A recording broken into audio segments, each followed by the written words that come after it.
Have you ever stumbled upon something that felt wrong? Something that made your skin crawl, even though you couldn't quite explain why? This is the story of Emily Carter, a young woman who found a diary that would change her life, and her death forever. It all began on a rainy October afternoon. Emily was browsing the shelves of an old dusty library on the outskirts of town. She loved places like this, quiet, forgotten, and full of history. As she ran her fingers along the spines of ancient books, something caught her eye. Tucked away in a dark corner was a small, leather-bound diary. Its cover was worn, and the pages smelled of mildew. Curious, Emily opened it. The first entry was dated October 15th, 1923. The handwriting was elegant but faded, as if the ink had been bleeding into the paper for decades. It read, "Today, I saw him again. He was standing at the edge of the woods, watching me. I don't know who he is, but I feel like he's waiting for something, or someone." Emily flipped through the pages, her curiosity growing. The entries were short but unsettling.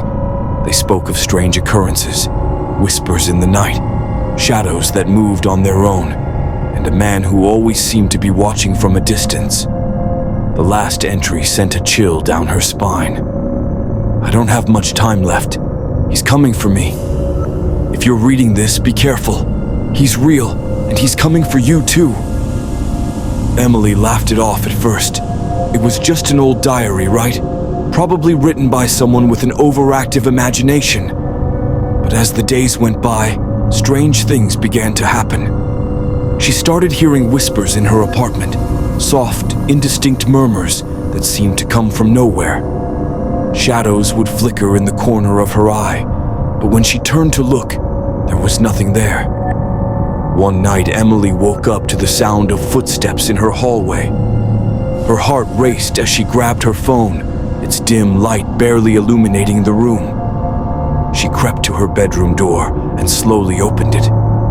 The hallway was empty, but the air felt heavy, like something was there, just out of sight. That's when she noticed it, a faint, wet footprint on the floor. It was too large to be hers. Emily slammed the door shut and locked it, her hands trembling. She tried to convince herself it was just her imagination, but deep down, she knew better. The next morning, she decided to do some research. She went back to the library and asked the librarian about the diary. The old woman's face turned pale when Emily showed it to her. "That diary belonged to a young woman named Clara," the librarian said. "She disappeared in 1923. They never found her body, but they say her spirit still roams these halls, searching for peace." Emily felt a chill run down her spine. She thanked the librarian and left, but she couldn't shake the feeling that she was being watched. That night, Emily had a dream. She was standing in the woods, the trees towering over her like silent sentinels. In the distance, she saw a figure, a tall, shadowy man with hollow eyes. He was holding something in his hand. As he stepped closer, Emily realized it was the diary. He opened it and pointed to the last page. Emily woke up in a cold sweat, her heart pounding. She grabbed the diary and flipped to the last page. What she saw made her blood run cold. There, written in fresh ink, was a new entry. "Emily, I've been waiting for you." Emily screamed and threw the diary across the room. She grabbed her phone and called her best friend, Sarah, but the line was dead. The whispers grew louder, filling the room until they were almost deafening. And then she heard it, a slow, deliberate knock on her front door. She froze, her breath caught in her throat. The knocking came again, louder this time. Emily knew she had to look. She crept to the door and peered through the peephole. Standing on the other side was the man from her dream. His hollow eyes stared straight at her, as if he could see her through the door. In his hand, he held the diary. Emily backed away, her mind racing. She grabbed her keys and bolted out the back door, running into the night. She didn't stop until she reached Sarah's house. But when Sarah opened the door, Emily realized something was wrong. Sarah's eyes were empty, her face pale.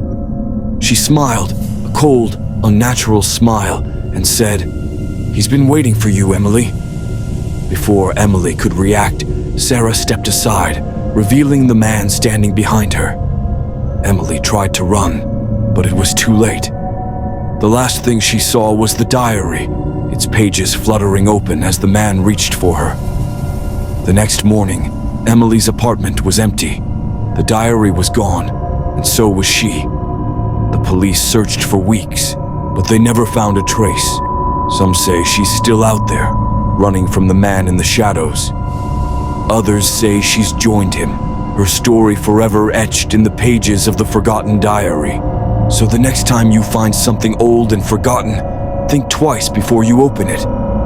You never know what or who might be waiting for you. And if you hear whispers in the night or see a shadow where there shouldn't be one, don't look back, just run.